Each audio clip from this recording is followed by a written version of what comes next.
Hello and welcome back to the Head Right Out podcast. My name is Zoe Langley-Wathen and I am here to help encourage you to step out of your comfort zone, doing things that scare you, building your resilience in the outdoors. We have conversations with resilient women, and particularly today, I am so excited to bring you an interview with Jo Moseley. Now, although I recorded this episode with Jo back in August, I'm only just publishing it now. Jo promotes positivity to a midlife audience. Her Instagram account is Healthy Happy 50, and obviously that speaks volumes. Jo says that joy is knowing there is a blue sky above the clouds, and for some women, I know that is really going to make sense to them. After losing her sense of self, Jo realised that she needed to do something to help herself, for herself, and to rediscover joy. Now, I was so moved by Jo's story, I cried when I watched her film Brave Enough. Her authenticity touched my very core. I loved her honesty about her experience with the menopause and how grief came to her in waves. And while it was tough at times, it's perhaps a reassurance to other women that there is hope. And if they're feeling similar things, it means you're actually not going crazy. So enjoy the episode. It's a real treat and a total honour for me to be able to call Jo a friend.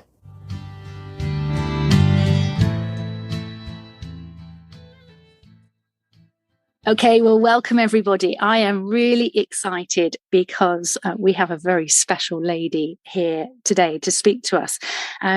I have Jo Moseley. I chatted with Jo a couple of times and feel like I've built up such a relationship with her already, even though it's only over the telephone or over social media. But I am so excited to actually speak to her almost face to face. So this is not quite in person, but it's as close to in person as we've got yet. So Jo is a mum of two sons.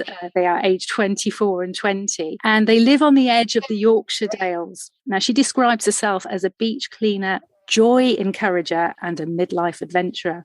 In August 2019, Jo became the first woman to SUP, that's stand-up paddleboard, coast to coast, 162 miles along the Leeds-Liverpool Canal, picking up litter, fundraising, and raising awareness of the problems of single-use plastic. Now, Jo loves writing and speaking about adventure and well-being. She also makes tiny films about the joy of the outdoors for our mental health. And that was particularly after losing her mum and experiencing a difficult menopause. Her films, Finding Joy and Found at Sea, have both won awards. Now, Jo's recently launched a podcast called The Joy of SUP, the Paddleboarding Sunshine podcast. And if you'd like to listen to the podcast, there will be a link in the show notes. A documentary film about her coast-to-coast adventure has also just been released to great reception and 4 sellout online screenings, which I was at the second one, I believe. And it's called Brave Enough, A Journey Home to Joy. And there will be a link to the trailer also in the show notes. In addition, Jo has a newsletter called Postcards of Joy, Stories to Lift the Soul. And there will be a link to the Postcards of Joy also in the show notes. And, you know, this is amazing because all the way through this, I just sense and feel that there's this element of joy and positivity and thoughtfulness, care and kindness about not just Jo Moseley, but about Jo's brand. And so, yes, Jo, welcome to the podcast. Thank you so much. That's really kind. That's everything that, kindness, joy, encouragement. That's exactly what I try and promote, really. And to a midlife audience in particular, although I get a lot of younger women as well saying, oh, watching you and the people that you share means it encourages me to know that it doesn't all end at 30 or 40 or 50. And I think that's important as well, isn't it? Because there's our younger women are at some point going to become older women, and they need to have that message that there isn't an end to their adventures, there isn't an end to the fun, there isn't an end. They've got lots to look forward to, and I think that's such a wonderful message that you impart to them. So you have got that great list of achievements that all wrapped up in the word joy, but where did it all start? Because I know there's quite a lot of experiences that you've been through that's got you to this point. Yeah, so I think the joy is really important to me, because joy for me is knowing that there is blue skies above the clouds, and it's that sort of sunshine, whatever the weather is, and it's finding that internal sunshine. And it comes really from a very personal experience, in that I lost that understanding that there was sunshine within, that joy was there, whatever I was particularly going through at the time. And it wasn't like just a one moment. It was over a few years. I really lost my sense of self, my sense of joy. I lost what made me happy outside of my roles as a daughter, mother, sister, friend. Those roles always bring me joy. That's a given. But I'd lost my sense of joy outside those roles. And it all kind of came to a bit of a crashing when I just burst into tears in the biscuit aisle and just said to my boys, I can't cope. I just can't do this anymore. And that wasn't the first time I burst into tears, and also not the last, but it was just that one moment where I just hit that rock bottom, really. And from then started to learn how to find my joy again.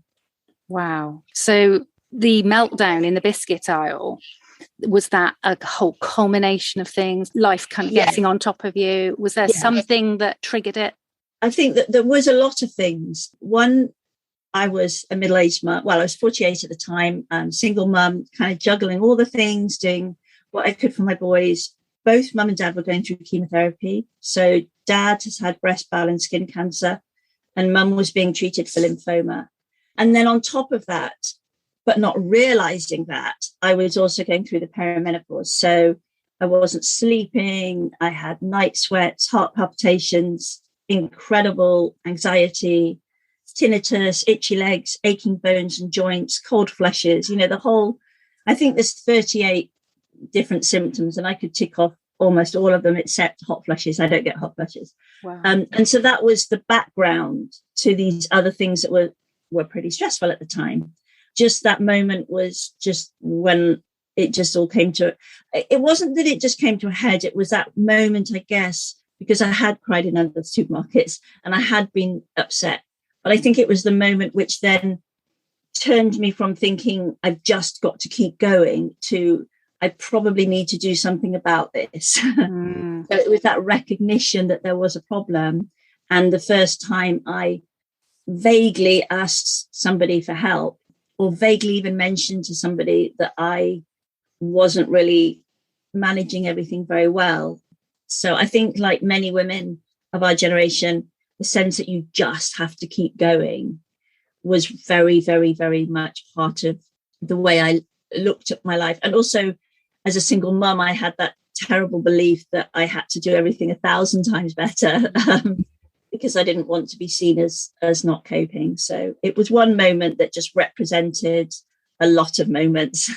So yeah, super mum comes into mind there, doesn't it? You just feel like you have to be super mum and you can't do it. And particularly, you're going through all those things, but particularly then with your parents' care as well and the worry for them. Yeah, it's such a difficult time. So you mentioned to somebody that you needed help. I just said to a friend of mine, because mum and dad were obviously really busy with their own chemotherapy appointments, I didn't want to worry them.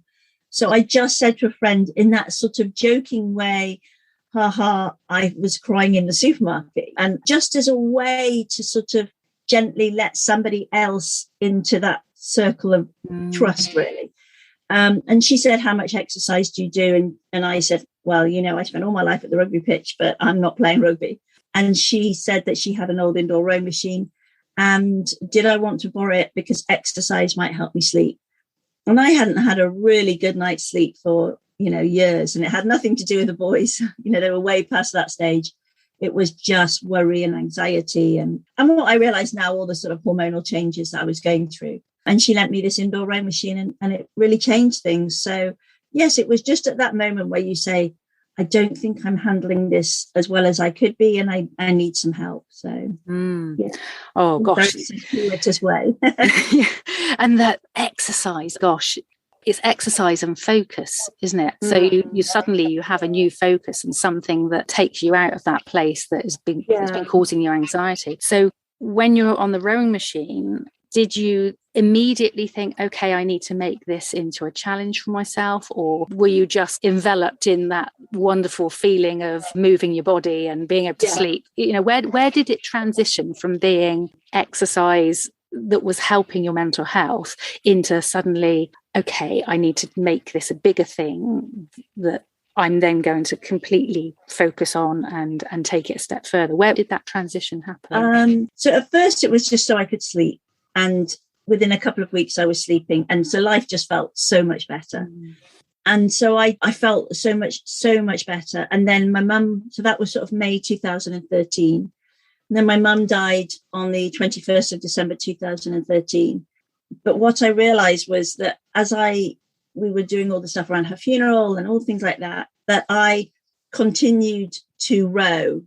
And it was never about getting fit or anything like that. My technique wasn't particularly good. I didn't do anything brilliantly, but it was just that rhythm of having a place to go, but also having a sense of, I sort of say it, and we say this in the film, it was like the grief that I'd had through my life. I think a lot of us, you know, you don't get to your midlife without things happening. No. And I had the grief of miscarriages, of my divorce, which I've never really talked about, of just feeling like I'd failed everybody. And these things, then along with the grief of obviously mum, had just settled in my bones. You know, it was like in my bone marrow, so to speak. And the movement helped me move that. Sounds a bit woo-woo, but the movement helped me move that grief out of the core of my bones and somehow exhale it. You started me off. Sorry. No, please don't apologize. It's really quite. And that's what it did. It just and I've since read articles about it. Elizabeth Gilbert, who wrote Eat, Pray, Love and Big Magic, she talked about dancing at her, I don't know if it was her wife's or her partner, I don't know if they were officially married, but when her partner died, when she died, they danced at her wake or in the days afterwards. And I just thought, yeah, that's what they were doing. It wasn't dancing for joy. It was dancing and moving to get that grief out of their bodies, or recognize that, you acknowledge there was grief and anxiety in their bodies. And that's what the rowing did for me. And so after I had bereavement counselling, where the gentleman said to me, how do you feel? And I said to him, I feel like I'm on a rickety old boat in the middle of a lake, and my old life is the shoreline, and I need to get back to that old life. I want that stability. I want to know what's what. Everything has been turned into a new world. My mum, who was so central to our lives, is no longer here, and I need to find a way to get back to some stability. And he said to me, what do you need to do? And metaphorically, obviously, I said, I need to sit down. I need to stop waving from the boat, and I need to row my way back to the shoreline. And obviously I meant it metaphorically. I needed to just find a way to get myself back to the shore and then establish a new life for the boys and myself and my dad and my sister, etc. But then 3 or 4 weeks later, I decided that I was going to row 1,000,000 meters and marathon for Macmillan, who had supported mum and dad and have continued to support that. And so it went from really just an idea into a thing in about 3 weeks with absolutely zero planning.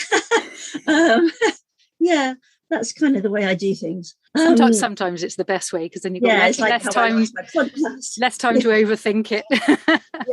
I just sort of decided it was what I wanted to do. So it was just a process. I never set out to get fit. I never set out to. I just was allowing my body and my soul to teach me what I needed to do next. And then I rode the 1,000,000 meters and marathon, and I did the marathon and 2 half marathons. And I did the marathon on the first anniversary of her death, and 5 days before my 50th birthday. Wow.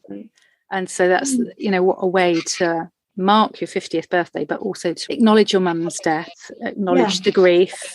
And again, it's another transition through into the next stage, isn't it? Yeah, it is. Wow. Well, actually, something you said there has just kind of, I don't want to catapult into the film just yet, but I've got a sheet of paper here, which is all the notes that I wrote when I watched Brave Enough. Oh. And I've highlighted a couple of things there that really kind of jumped out at me. And something that you've just said about why why you started rowing. It wasn't to get fit. It was because you just needed to be doing something, just needing to move. And I've highlighted something you said in the film, and it was about the need to move. And I've written, love the need to move, not to compete or to lose weight, but to bring joy. And once again there, you know, it's almost like your subconscious knew that you needed to move in order to bring you, if not joy, at least peace in the first instance. But then in bringing peace, that then just seemed to unfold into happiness. And peace opened the door to the joy. I think you do need that sense of peace. That's a really good way of putting it. I do think you need that sense of peace, and to allow yourself in the grief to feel joy again, and to say that the grief won't, I don't think you ever, it's not one or the other. It's not like you're grieving all this joy. Both can exist every day, intertwined. It's like a dance between the two. And the way that you get through it is just to recognize the joy. Like every time, like I've just been out on the sea. I can see the sea right now where I am. Just been out on the sea. And every time I go, wherever I am on a paddleboard, at some point, I recognize that joy. I stop for seconds, minutes, and say, this is joy. I'm banking that joy. Because grief is, as we all know, is going to come along at some point, and anxiety and worry. And having the two in your lives and knowing that there will be grief and not trying to deny that grief, but knowing that there's also joy. It's like they're just together, and allowing both to be together just means that you can kind of flow a little bit more in your life, because you're not fighting the grief, you're just recognizing the grief and recognizing all those emotions. And the movement, you know, sometimes I wish I really was competitive. I really do. You know, I wish that I was like, I need to do this faster. I need to do this, or I need to compete. Because I think sometimes I would maybe push myself a bit harder, or I don't know what. It is always coming down to that joy, and my body saying, this is good. This is going to help you sleep tonight. And my whole life rests on my sleep. Perhaps if you were competitive, though, it would dilute what you are in other ways, you know, so it might dilute that feeling of joy and that inspiration that you pass on. I don't know. Is it, you know, we are the way we are for a reason, aren't we? So it's not necessary to fight that, really. So your boys, where were they in all of this? Did they understand what you were going through? Did they understand your need to do the things you needed to do? And how did they feel about all of that? A good question. I think as I started to be more focused on, particularly with the fundraising and the challenge, and they could see that it was giving me a real purpose, that was positive. And because I was just piecing together that I was going through the menopause, I couldn't give them any good reason why I would fly off the handles, you know, or burst into tears, or, you know, for so long I was in quite a big, well, it was Tesco's. And I said to the journalist that for about 2 years, I thought that I was getting the flu, you know, really regularly, because I was getting cold flushes and headaches. And I was going to bed early thinking, oh, I'm coming down with a flu. And then the next morning I'd be fine. And what I realized was I was just having cold flushes, and it wasn't the flu. And so I wasn't able to say to the boys, look, I'm going through the menopause. These are the symptoms. This, you know, I'm really sorry when I kind of fly off the handle or burst into tears, or, you know, forget the keys or forget to pick them up. Or I mean, I know I forgot to pick them up, but I might kind of screech in a bit late or whatever. And they were, you know, teenagers, they weren't babies. I guess I wish I'd been able to give them a book and say, this is what I'm going through, but I didn't realize what I was going through until probably 2-3 years later, by which time I'd found ways to handle it. And also nowadays, there's so much talk about menopause. But even 8 or 9 years ago, it was really not talked about. And I just didn't have the tools to do that.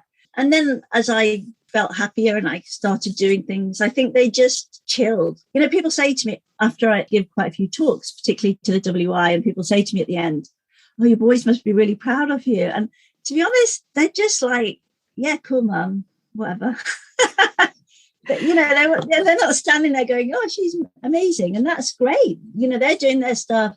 And it's just like, yeah, cool, mum, well done. okay, let's move on. You know. Yeah. And they're not teenagers anymore, are they? They're still, you know, they're in their early 20s, but yes, they still have a way of thinking like that. But I'll bet give them 20 years, or when they have their own children, perhaps if they have their own children, that's the point where they'll reflect back and think, gosh, did my mum actually do that? That's amazing.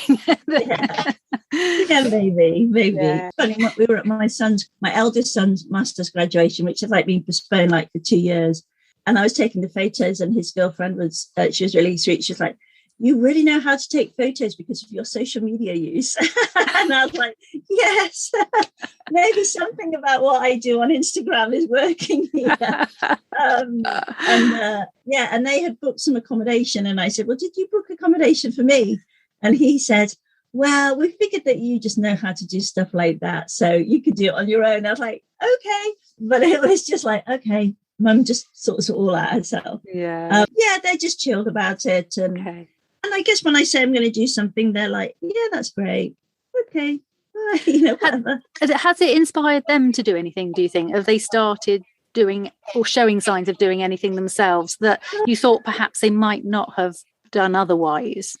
They both did youth Venera at school, and they both went on expeditions, and my eldest son and his girlfriend want to go traveling when they can. Obviously, COVID's slightly challenged that. My youngest son's got a bit of, my youngest son's got a project that he wants to do, and he's got a long-term project. And I was like, that's really cool.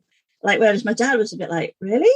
I was like, yeah. And I guess for me, it's very much helping them understand that at 20 and 24, they don't necessarily have to have it all figured out. And that they can keep learning and keep exploring. And particularly after COVID, it's a generation whose lives will continue to be really heavily impacted, careers and stuff like that. So, hopefully they've seen that you can just keep trying and you'll get there in the end. Yeah, I think long gone are the days, aren't they, where for our age group, when I was at school, it was like, you leave school, you find a job or career, and then you're not considered, I don't know, reliable or experienced unless you've had 20 years in the same job. That thankfully is now not the case. And that the more experience you have is more down to the more things that you've had a go at and can talk about, and not stagnating in one place. Okay, well, let's move on to your big one, which was your journey along the Leeds-Liverpool Canal. So where did the idea for that blossom? How did that all come about?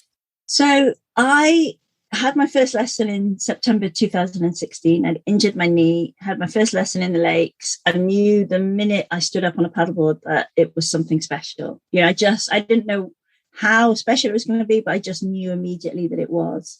And I decided about a couple of months afterwards that I was going to do the Leeds-Liverpool Canal, sort of almost halfway across the country, like Liverpool to Leeds.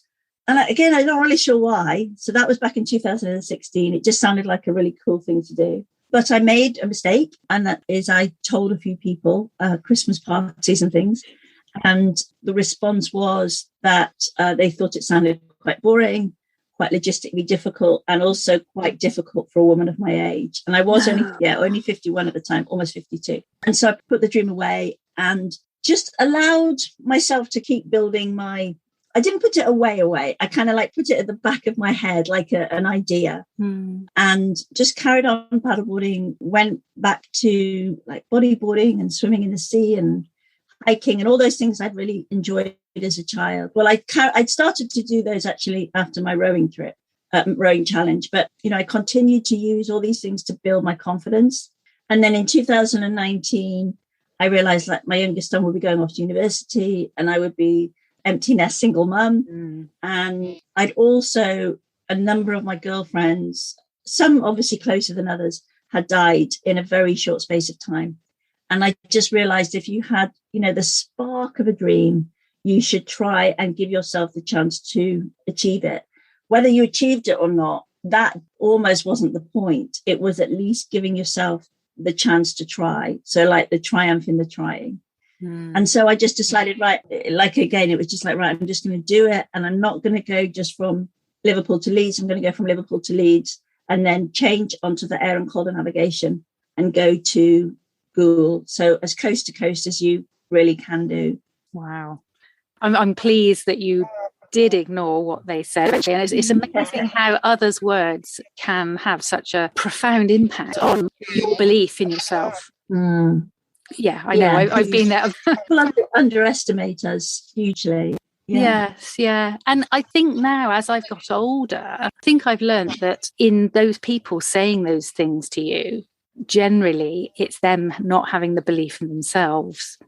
Isn't it? They're saying, oh gosh, that sounds boring, because that perhaps they're not interested in it, or that you're probably too old to do that, because they wouldn't think that they would be capable of doing it. I just think they tend to project their fears, their beliefs, limiting beliefs onto us. But and one of the great things as you get older is all those things, you just realize that time is really short and you don't know what's around the corner, and just give yourself a chance, because what other people think really isn't important, and they only think about what you're doing for a fleeting moment, and then they're on to something else. Yes. So what they think is really not important. So okay, good. I love that what you said about the triumph in trying. So you did, the triumph is in trying. You did try and you did succeed. Take us through some of those highlights of your trip, how long it took you, and some of the fears you faced. What was going on there?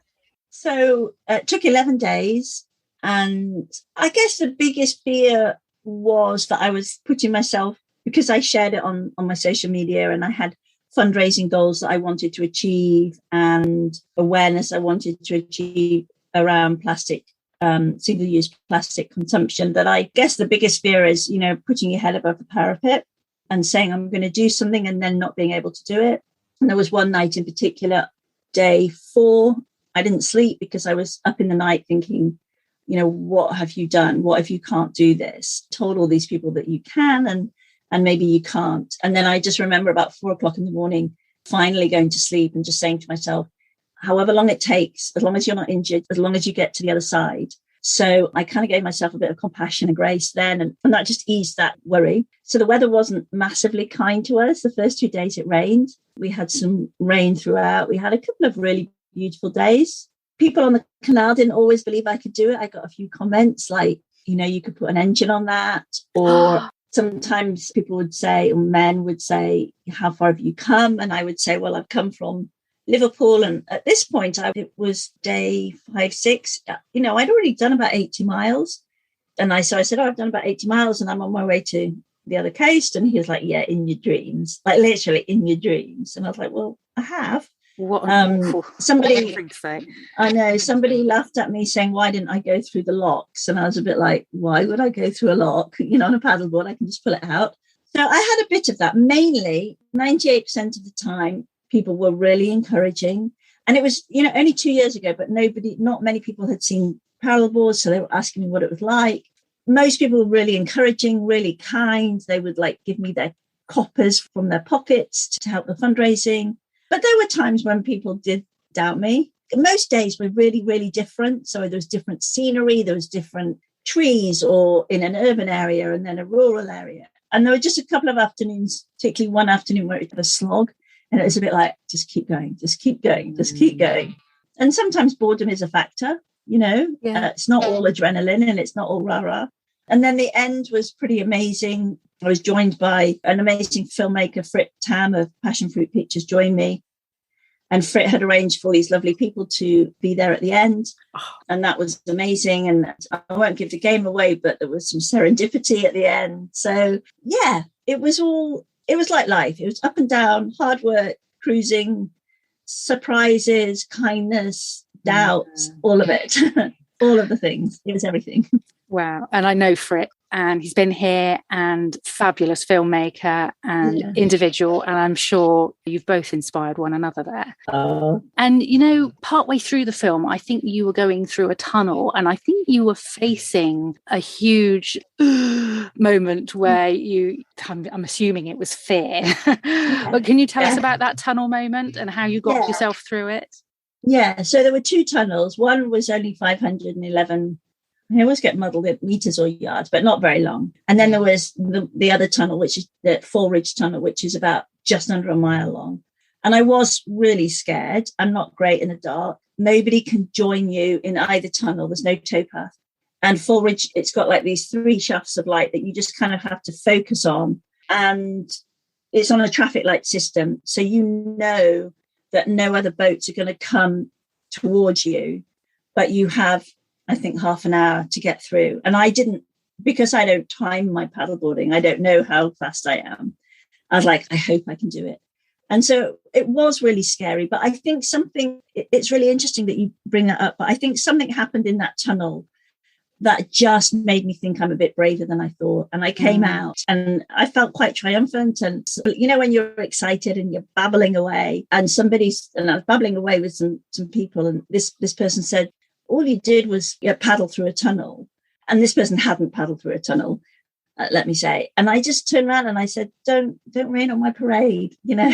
And I've never in my life said that. And I've never said it before or since. But I had done something that I felt was really scary. And I just overcome that fear and I'd gone ahead and done it. And I'd also was a bit worried that there was going to be some swans at the other side, that they're very, very territorial. And so I had that extra little worry because, you know, when we're in swan territory, it's their territory. You need to keep out and respect that territory. And I just sort of said, don't rain on my parade, that this, you know, let me be excited that I did this. And so, yeah, that really, really made a difference, that tunnel. From then on, I just thought, this is going to happen. We're going to do this. By hook or by crook, we're going to get to the other side. And you did. You know, has doing this challenge, how has it changed the way you now approach things? Because it sounds to me very much like, you know, you've come from this place of almost darkness, you know, anxiety and worry and just kind of worrying about other people and not yourself. You've come through all of that to these challenges and you've discovered a new you. So how has this changed your approach to the things you do? I think it's given me a freedom to say I'm going to try, and a freedom to give myself some grace and compassion that I'm going to do my very best. I think it's made me worry less about what other people think. As long as I'm doing my best, that almost is really good enough. And it's allowed me to feel that I'm more creative. So we did the film. Obviously, that was a collaboration. I launched the podcast. I say yes to things. I made my own other little film, Found at Sea. Yeah, I think it just made me feel braver to give things a go and just do my best. And then there's also those funny little things like, you know, sometimes when you're in the thick of a project, the excitement of the project is at one end, but you can't see the excitement of finishing the project. You're in the thick of it, you know, the bit that sort of Brené Brown calls the messy bit in the middle. And there's no rah-rah and there's no triumph and there's nobody saying, yeah, you're in the middle. That happens at the beginning when people send you off on a project. Yes. And that happens at the end when they welcome you home. The bit in the middle it's a cliche, but that's where the magic happens. That's the bit where you have to test your resolve and your self-discipline and your motivation just to keep on going. And there were days when it felt like that. As I said, there were afternoons where it just was like paddle after paddle. You know, I'm just making, there was a lot of weed and I was like just making very slow time, but, you know, just literally. And I think I bring that to my project, say, like doing the podcast, where there's so much, as you know, that you're learning and piecing it together. And it's really hard and you don't know what you're doing, or writing the book or whatever. And I just say to myself, you're just in the middle of that.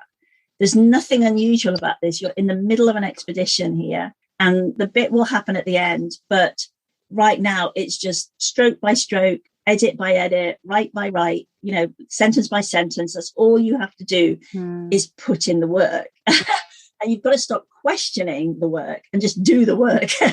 Yes. You know, you can't get in the flow and you've just got to do the work. And I think that I knew that already. Obviously, I told my children that, you know, growing up, but sometimes an expedition, it's a potted life, isn't it? It's lots of life in a short period of time, and there's lessons that you can learn. And so sometimes I'll just go back to that. You're just in the middle and you just keep having to do the work, just chip away at the work. Yeah. And then you look back and I felt that very much with the podcast, you know, launching the podcast. It was very much like, oh gosh, everybody else was doing their Christmas stuff and kind of looking forward to that. And I was just there editing, slogging away. And it was like, yeah, I'm just doing the work. Yes. Yeah. Well, it's actually, that's a really positive message. Yeah, I hope so. I saw a really good thing on Instagram yesterday and it was like a mountain or an iceberg. And it was like a line across the sort of summit. And it's like the work you see and then the work you don't see. And most people, all we see of people's achievements is the work that I launched a podcast, I wrote a book, I made a film, I was the first person to walk this trail, or, I've given a talk here, but nobody sees the hours that go into creating that, like you're doing with your podcast, hours and hours and hours. Yeah, huge. It is a mountain. I think that's why you have an affinity with people that are doing creative things, because you know what they're going through. You know that what they show, whether it's a picture or whatever, it didn't just happen overnight. And I think the expedition challenge sort of helped me with that. Yeah. Wow. And so tell me about your book, Jo, because that's another challenge, another episode. Yeah, that's a real challenge at the moment. That's quite a pressure challenge. Yeah, I mean, it feels like it was a natural progression, but have you had to battle with it at all? What's it going to... I have. So it's got a deadline of quite soon. And it's about beautiful places to paddleboard in the UK. And the biggest thing, I think, coming out of COVID, I got second and third lockdowns, I was on my own. First lockdown, my son was at home. Second and third, I was on my own. My dad was my bubble, but he lived a long way away, so we kind of didn't really pursue the bubbleness. The third lockdown, I was busy launching the film with Frit, and we were just like crazy busy. And then I realized, when can I get out and start going to these places? I didn't want to go in lockdown. People were saying, well, it's work. It was, but it didn't feel right. And then I think what happened was I lost some of my confidence meeting people. Zoom was great. I was giving my WI talks. I was doing corporate talks, but actually face-to-face meeting people, I think I had lost some of my confidence. So that took a little bit of time. So I kind of didn't get out of the starting blocks as quick as I would like to. And a lot of it is choosing places from research and then hoping that when you get there, they're as beautiful as you hope they'll be and as interesting as you hope they'll be. And everyone has been. So that's good that I can trust my judgment. And worrying about the weather and worrying about people getting COVID and people you're going to meet, then having to go into self-isolation and everywhere's, but, and the weather hasn't been amazing. And, sometimes you're just hoping that you're in the right place at the right time weather-wise and accommodations. So there's an extra layer, but it comes back down to the joy that when you're out paddleboarding and you see seals or dolphins or this extraordinarily beautiful place, that you want to then get home and write about that place and share that place with somebody else who then might choose to go there. That is just a huge honor. That bit is like, wow. And that all the doubts come in and all the worries, but that bit is being able to say to people, this place is extraordinary. And you may not have this on, because I'm trying to have places that aren't on everybody's radar, honey pots and all that sort of thing, and just sort of spreading paddleboarders around, partly just to then say, gosh, I didn't realize something like that. I didn't realize a canal in the middle of London could be beautiful. I didn't realize that there was this beautiful sculpture in Wells that I could paddle around, or I didn't know I could go to a lighthouse in the northeast. Those are just extraordinary things. And being able to share that with people is just such an honor. So, yeah. And there's all the worries about whether I'm doing it right. And when is that due to be published? So it'll be spring next year. So I've got a few more weeks to get it in. So it's like pedal, metal, all that stuff, foot to pedal. But I spend way too much time on weather apps, 14-day forecasts ahead of me. And because I'm booked in and I've booked places and I'm meeting people, and I don't have that.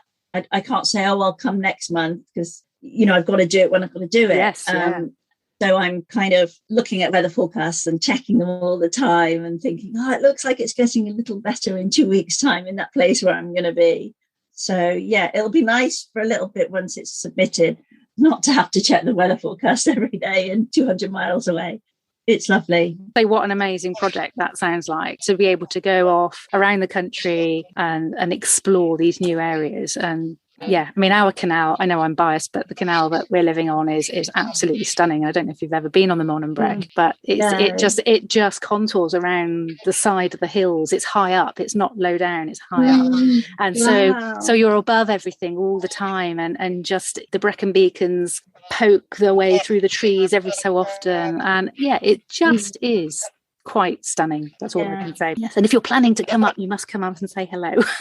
Come up, come down. I think there could definitely be a book on Wales and a book on Scotland. There's so many beautiful places. Yes. This is just a taster, and hopefully a taster that people will think, oh, I'll think a little differently about, because I've written about the Leeds-Liverpool canal. I hope people might think, oh, where are the canals near me? So 2 minutes from my doctor's surgery where I go, but it's paddleboard. And it was only, in the last 3 or 4 years, I realized the beauty. Hopefully other people will then think, oh, where's our local canal, or where's our local lake? That maybe they're thinking, I've got to go to Devon, or I've got to go to the beach. Actually, there's places on their doorstep that they could paddle. So that sounds a lovely place, and I'll put that on my list for the future. We're coming towards the end of time now, Jo, but I have a couple more things that I wanted to ask you.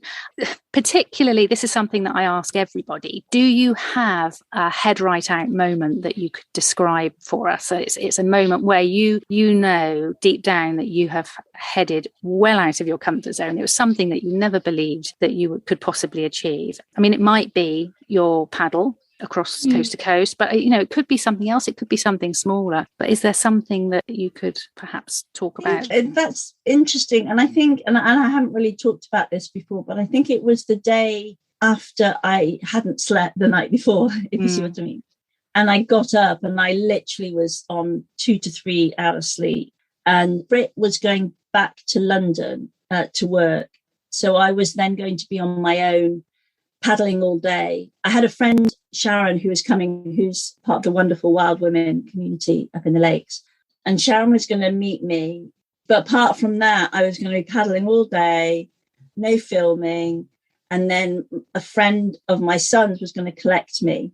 And so it was going to be, and could be, quite a low day other than Sharon joining me. And I think the head right out moment was thinking, I'm really tired and I'm really doubtful, but I've given myself that grace that as long as I just keep paddling, I will get to the end. And somehow there was a level that I'd stepped up in my soul about the trip, that I just needed to keep paddling and I needed to keep believing. But I also needed to be compassionate to myself, that if it took 12 days or 13 days or 14 days, I would just ask work for more time off work. And, I just would ring them and say, I'm really sorry, I'm really slow, but can I have a bit more annual leave? And they would have been fine with that. Yeah. And doing that would have given me close to the next weekend. And so I think that was probably a head right out moment, knowing that I didn't think I could do it, but I still was going to do it anyway. And I was going to try anyway and give myself all the grace that I could to just keep trying and allow the doubts to come with me, but not allow the doubts to overcome me. And I've never told anyone else that. Wow. Thank you for sharing that. And that leads me then to ask, if you were going to give other midlife women any tips, any advice about how they could not necessarily go and do stand-up paddleboarding, although that obviously is a great thing to be doing, but how would you suggest they should start and approach doing something that they feel scared about, they feel anxious about? What advice would you offer them? I think it comes back to the triumph is in the trying, allowing yourself to be a beginner and allowing yourself to say, I don't know how to do this, but I'm willing to learn and be open to it. I think, allowing yourself to be a beginner, allowing yourself to be vulnerable enough to fail, because anything new is going to require that you fail at some point in some tiny way. But know that by actually, say you're paddleboarding, falling and standing up again is part of it.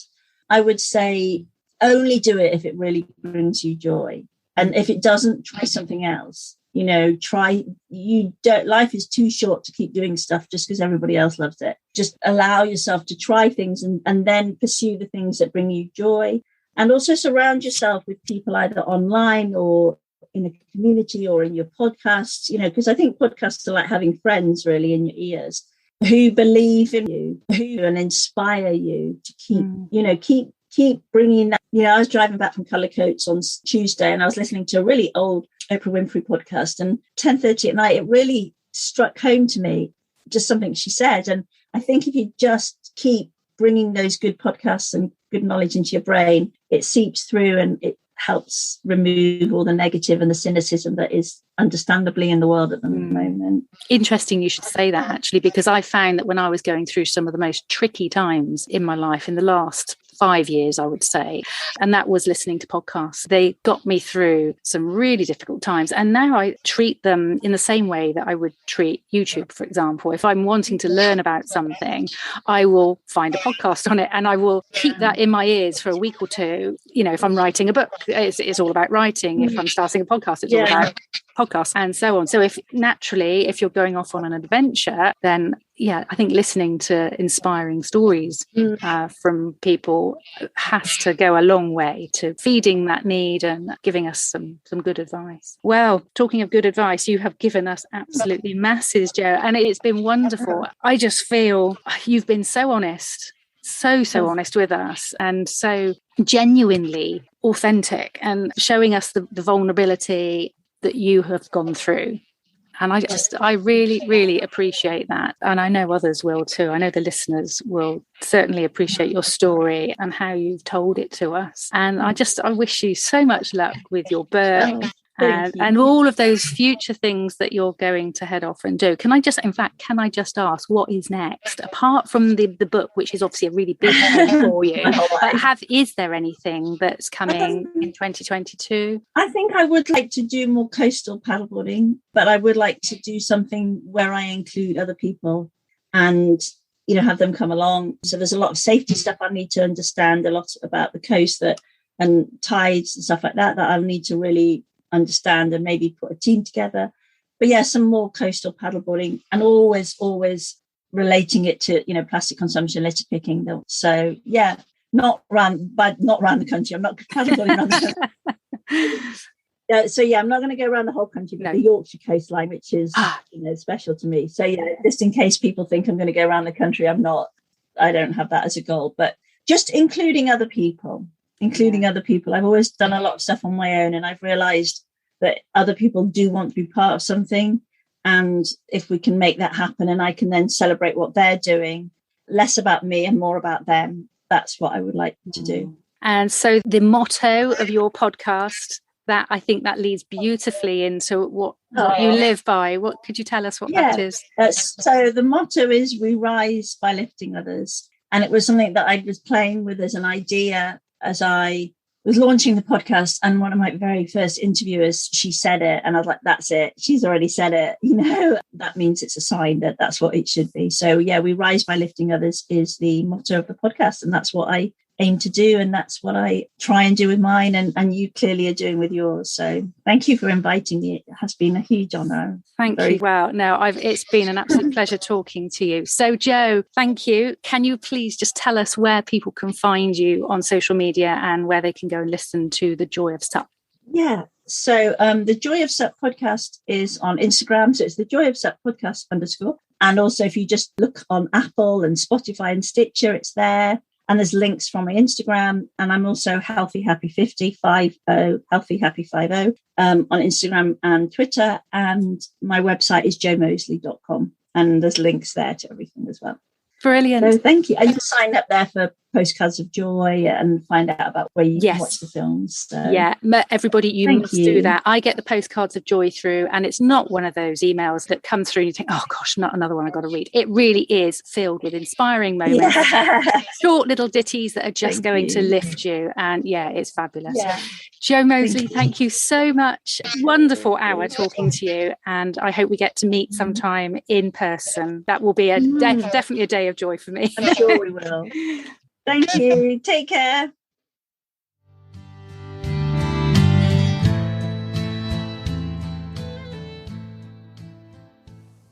Well, I feel like I spend my life saying wow to my guests and wow after I've spoken to my guests. But then that is what this is like. Jo's words just were so powerful. She had so much advice to give, and I hope you're going to take something away from that, because I've got loads of nuggets there, lots of useful pieces of information and useful advice for dealing with different stages in my life, and I hope you have too. Things like her talking about from the grief of miscarriages, divorce and menopause to the joy of rowing and supping, and about how sensitively she dealt with her grief through movement and through counselling, and not fighting the grief, but just recognizing the grief. These are all things that, yes, we can definitely relate to, but we don't always put these things into practice. And I'm just thinking back to times in my life now where, gosh, I could have done with hearing those words. I know that personally, when I went through a period of loss after a long-term relationship had ended, I turned to running. And I had never run before, at least not through choice. And I found that movement helped me to heal and allowed myself to feel and to process and to return to that joy again, that joy that Joe talks about. I'm sure it's the movement that helps release those endorphins. And I'm pretty certain there is research and scientific evidence that backs that up. And I love Joe's saying, the triumph is in the trying. It's not about the outcome. It's not about succeeding in a challenge or succeeding in an activity. It's not about getting something right, whatever that right might be. And I've been telling students this for years as a teacher, but the triumph is actually in the trying, where you are just having a go. You are giving yourself that permission to have a go. And how the bit in the middle is where the magic happens. And it's so worth remembering that if you have an adventure or a project or you're studying, putting in the work and slogging through it over and over and over, when you feel like you just can't go any further, remember the bit in the middle is where the magic happens. Wow. There she goes again. Wow. Now, I'm going to move on. So we've got the She Extreme Film Festival coming up on the 23rd of October. It's in Bristol. It's at the Arnolfini, and it is a free event. And there's going to be some amazing films from female filmmakers there. I can't wait. I'm actually attending this. I can't wait to go and see the films. I can't wait to get the opportunity to go and meet with other women, other like-minded women that I can talk adventure and challenges and podcast and all sorts of other wonderful things about with them. And I'm also excited because Joe is going to be there. So I am actually going to get the opportunity finally to meet Joe face to face. So I feel like I know her really, really well. But if she's giving hugs, I am going to give her the biggest hug ever. So that's going to be really, really lovely to meet with Joe.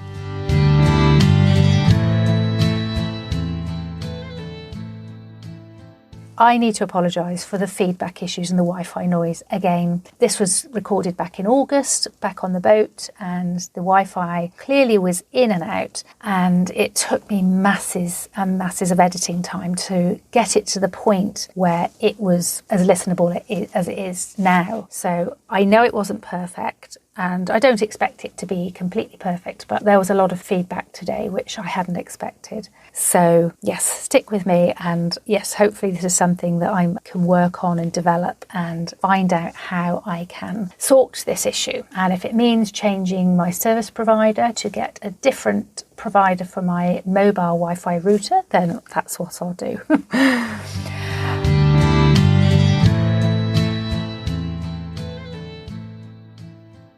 Okay, so this is the section where we talk about head right out moments. Joe's tunnel experience was an amazing head right out moment. In addition to her experience after 2 to 3 hours sleep and believing that somehow she could keep paddling regardless of whatever her thoughts were. I think she said she was going to allow the doubts to come with her, but what was it? Not allow the doubts to overcome her. And again, more wise words. But now today I am going to share a head right out moment of my own with you. So it was up in North Wales back in the summer in August. Mike and I went up to visit our friends Steve and Liz. And Liz is a marine biologist. She's got a lot of friends who are in the business and know the waters around where they live very, very well.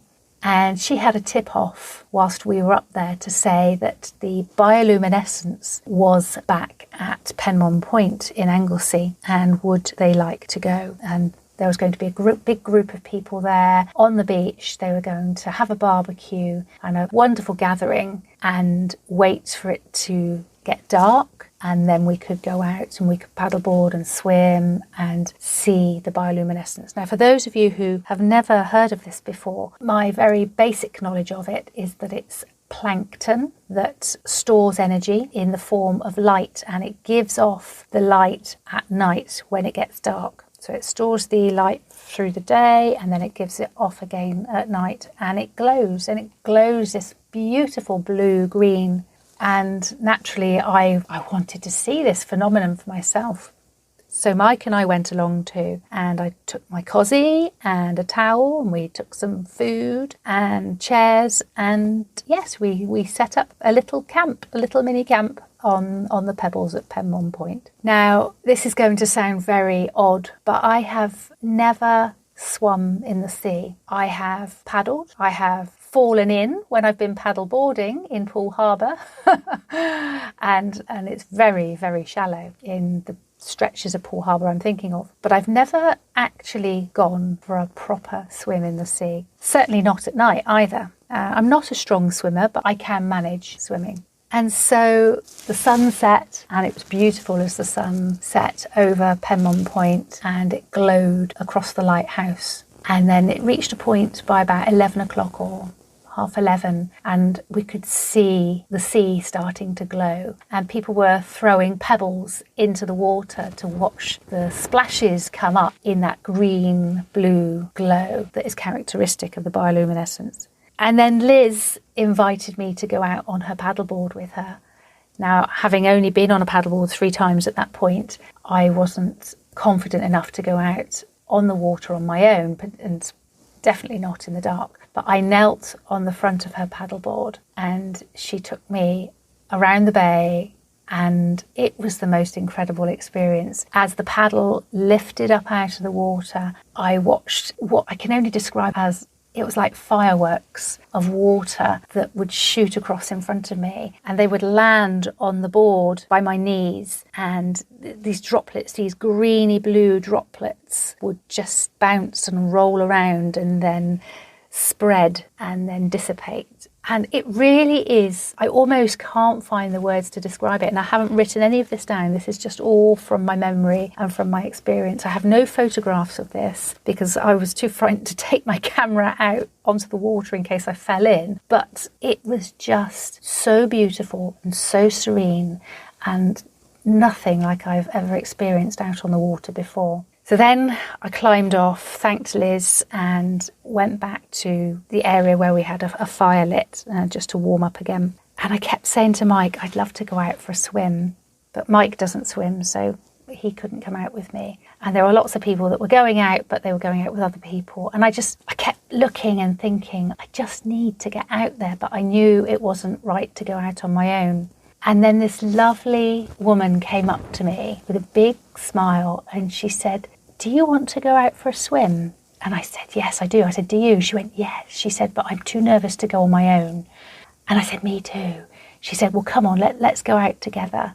And so we did. And as I got into the water and I took the first strokes, the temperature of the water took my breath away. It wasn't freezing, but just because I'm not used to being in seawater, I guess. But it took my breath away in the first few moments. And then I took my first strokes, and with every stroke that I made, I did my best to keep my eyes open so that I could see these blue-green splashes firing around in front of me. And if I didn't know better, if I didn't know it was bioluminescence, I would say that I was going to get out of the water and I would be covered in blue-green paint, because that's what it felt like. You're swimming in the water. It feels like you're being covered in the colour. It's just so serene and such a beautiful experience. So thank you, Liz, for taking me out on the paddleboard. Thank you, Steve, and thank you to Vary, who is now, I believe, up in Scotland, maybe Glasgow, and as she was moving back there the following week from North Wales. So this has been a long reflection today, but thank you so much for listening in. Thank you for staying with me. Next week, we've got Steffi Boone coming on. She's going to be talking to me about her deep love of hiking and managing dark periods in her life, and the early onset of menopause when her son was just 5 years old. Don't forget to hit follow and share the podcast with one of your friends. Let them know how much you get from it, and let's just share and get the Head Right Out podcast growing. Head Right Out hugs to you all. Take care. and do something that scares you every day. Well,